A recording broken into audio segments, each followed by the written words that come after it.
about 10 days after 9/11, I went through the Pentagon and I saw Secretary Rumsfeld and Deputy Secretary Wolfowitz. I went downstairs just to say hello to some of the people on the Joint Staff who had used to work for me, and one of the generals called me in. He said, "Sir, you got to come in. You got to come in and talk to me a second." I said, "Well, you're too busy." He said, "No." He says, "We've made the decision. We're going to war with Iraq." This was on or about the 20th of September. I said, "We're going to war with Iraq. Why?"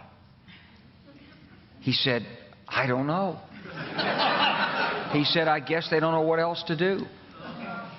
So I said, "Well, did they find some information connecting Saddam to Al-Qaeda?" He said, No. He says, "There's nothing new that way. They've just made the decision to go to war with Iraq."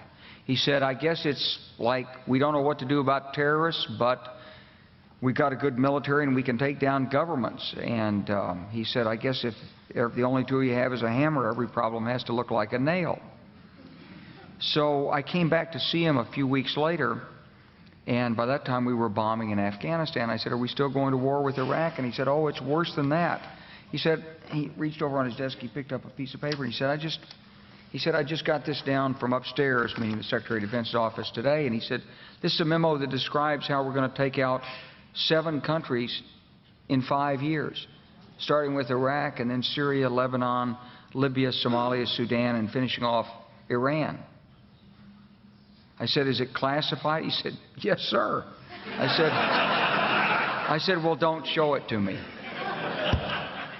And I saw him a year or so ago, and I said, "You remember that?" He said, "Sir, I didn't show you that memo. I didn't show it to you." I'm sorry, what did you say his name was? I'm not going to give you his name. So go through the countries again. Well, starting with Iraq, then Syria and Lebanon, then Libya, then Somalia and Sudan, and then back to Iran. So when